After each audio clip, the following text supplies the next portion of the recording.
Thank you, Matt. Good morning, Jurgen. Good place to start. Lots of games, obviously. So I just wonder if you could give us an update on the squad, whether you've got any fresh problems, and also in particular on Jordan Henderson, I suppose, and whether he is fit to return. No new cases. And Handel and Joel trained yesterday, so with the team fully. So we have, like always with these things, then you have to wait how they reacted overnight and what they can do today, but they trained yesterday. The big news, I suppose, across the Premier League this week is Thomas Tuchel replacing Frank Lampard, a man you've got plenty of shared history with at some of the clubs in Germany. I just wonder what you can tell us about him and what qualities he'll bring to the Premier League. Yeah, obviously two things what happened. One is that Frank Lampard lost his job, and I have to say,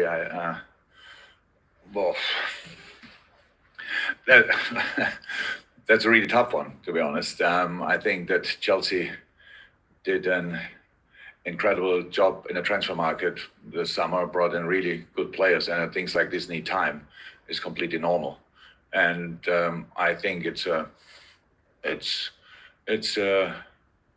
really harsh to make the decision that early. But obviously, Mr. Abramovich gives you some chances, money, players, whatever, but is not the most patient person in the world, obviously.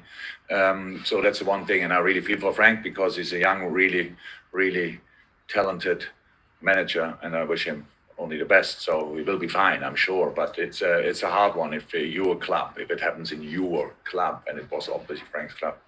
But maybe it's good now. The story is over. Now he can go everywhere and be completely fresh and without any history. But for Thomas Tuchel, obviously, is great.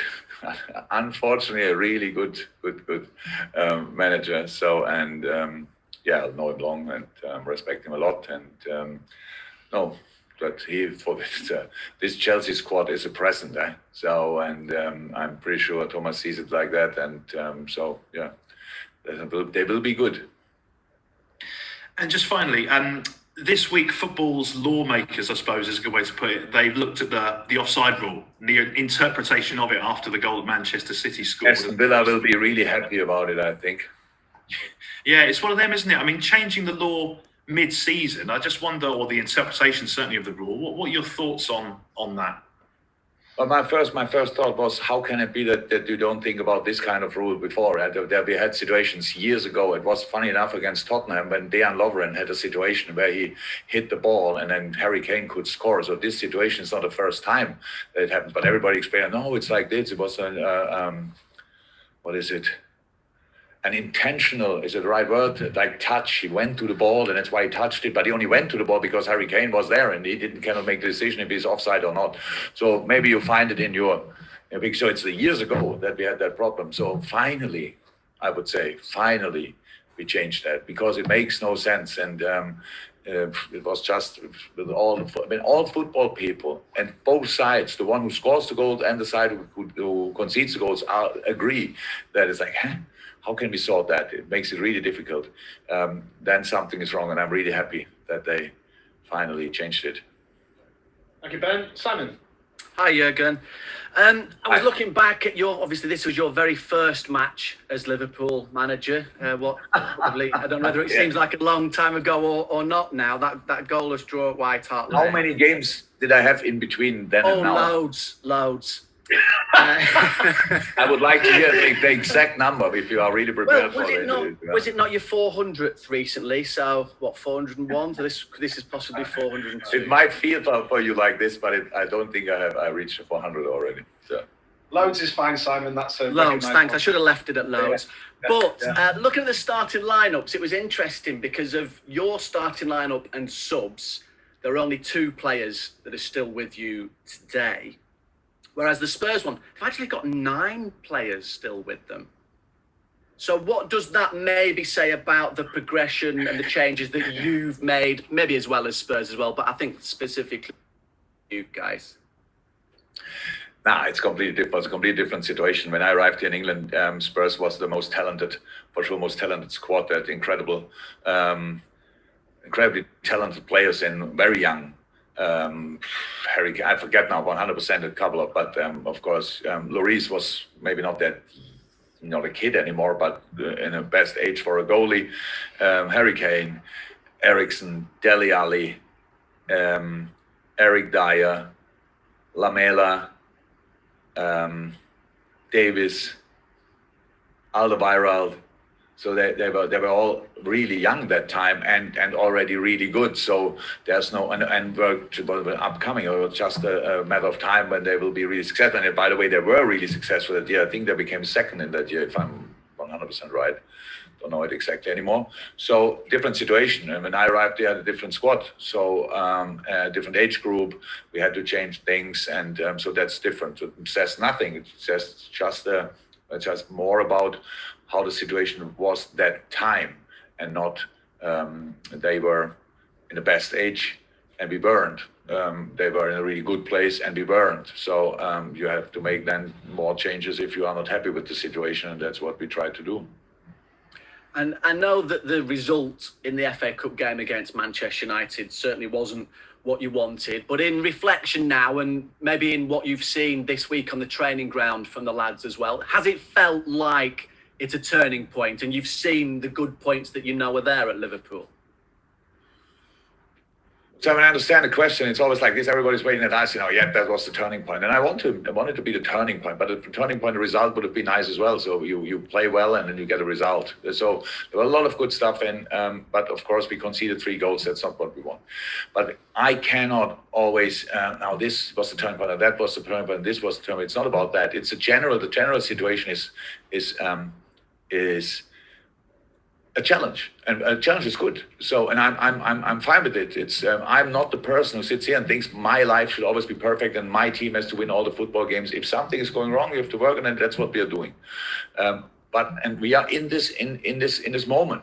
And now the next game is Tottenham. If I say now, yes, it was the changing point, a turning point, sorry, and then against Tottenham we don't play like that, then they say, oh, we have to start again new. We can't constantly start new. We started already while ago and change things and try to improve and all this kind of stuff. And we will stay on that. We will stay on track. We will do that and do that and do it. We will be really annoying and we will fight hard, and we will be positive with the positive things and we will be critical with the not so positive things. That's what we do. And I know people expect me to be in a bad mood or whatever. I'm not. I take the situation like it is and go out and make sure that we are ready for a fight. And we will be ready for a fight tomorrow night. But it will lead us to, I don't know. So Tottenham, when we met last time, I think in December or so, it was first and second, something like that. Obviously, that's not the same situation anymore. A lot of things happened since then. That's how football is. In a month's time, a lot of things can happen again. And we want to make sure that then, if we talk then about the last month, it's much more positive than this last month. But we cannot change the last month anymore. We have to take it. And I know it's easier in the high-flying times to believe in what you do. But I'm not only a good weather coach. I was never. So it's just for all circumstances, you need to have the right answers. And the right answers for this is respond to some things and keep the things which are really good. And there are still a lot of things. And United is not like we, out of the blue, we played some good stuff again. We played good stuff before, but we have to do it consistently. We have to do it more often. We have to do it for 95 minutes in the game. All these kind of things. We know it, and we will do it. Terrific. Thank you, Simon. Good to see you. Okay, we'll go to... Great. We'll go to Ian from TalkSport, and then we'll go to Nate and to the Impact from the Press Association. But Ian next. Jurgen, how are you? Okay. My first question is, you're at a club whereby managers are always given so much time. Frank Lampard was at a club at Chelsea whereby managers, if it's not working after a year or 18 months, bye, see you later. Why do you think there are such different clubs? And what advice would you give to Thomas Tuchel as a German coach coming here? We've seen you was successful. We've seen Daniel Farke was successful. I will for sure give Thomas Tuchel no public advice. I'm not sure when we play them next. I don't have his actual number, so I couldn't text him. But he was a while in France. Never got a French number. No advice necessary from my side. The difference is the club. I always said it. I was lucky with the clubs. I was absolutely lucky with the clubs. At Mainz, everybody wanted me to succeed, the right word, to do well. At Dortmund exactly the same, and at Liverpool the same. So why did I get the time? Because the owners or the presidents, sporting directors from the former clubs thought we are doing the right stuff and knew that it takes time. So it's all about it's how many coaches did Chelsea have in the last 10 years? I don't know, or 15 years. It's quite a lot. So quite a lot. You are successful or out. That's obviously the mantra, and I cannot have nothing to do with that.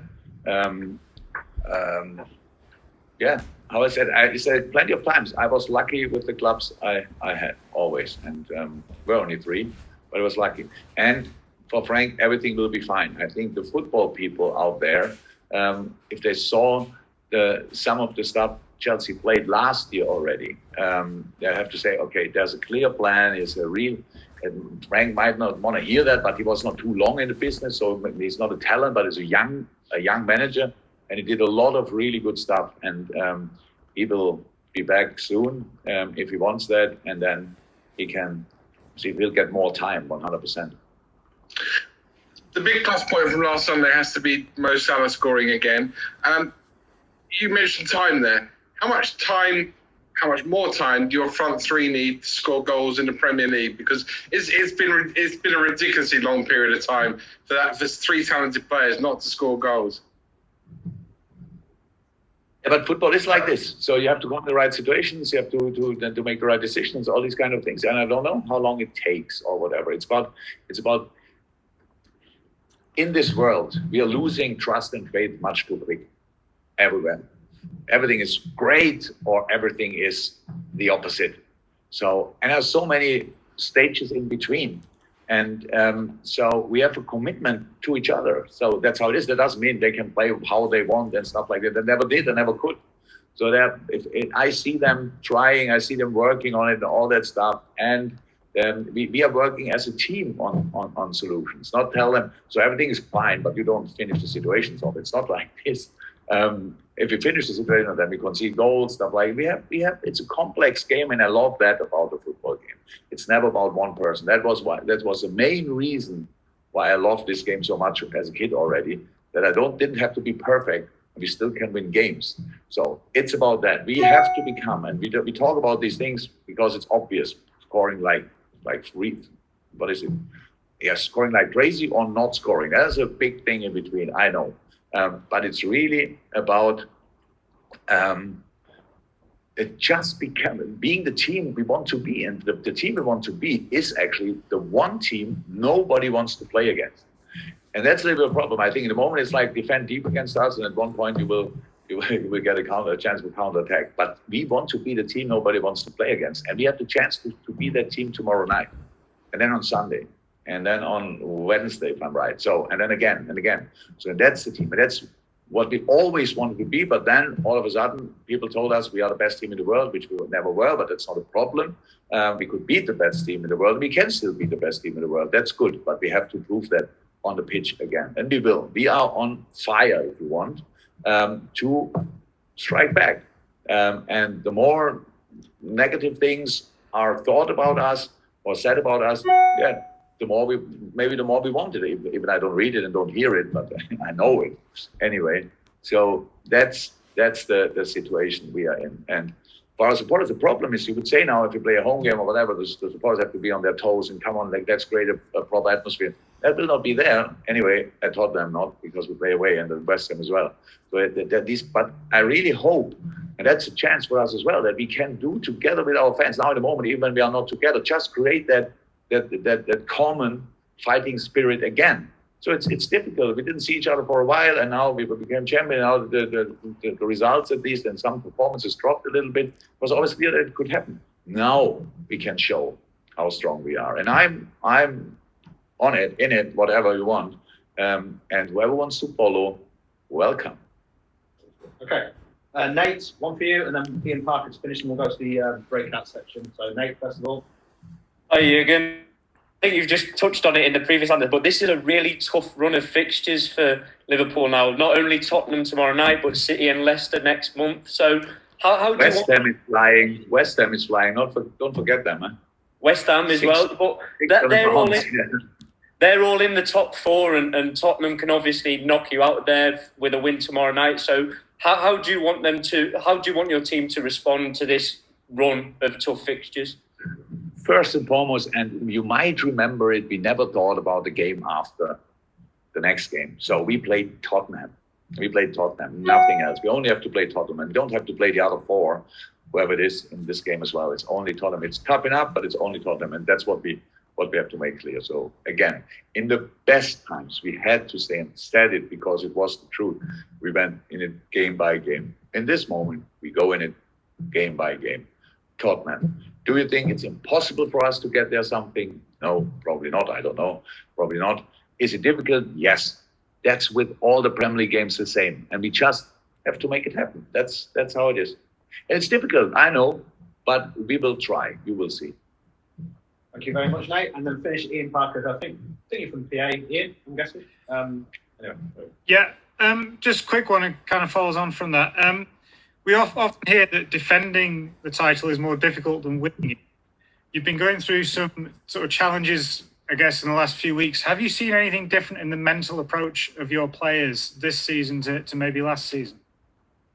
Now, of course, because we are different. We are a year further. The year before, it's always like this. The time change and everything changed. Of course, things are different. New players in, things are different.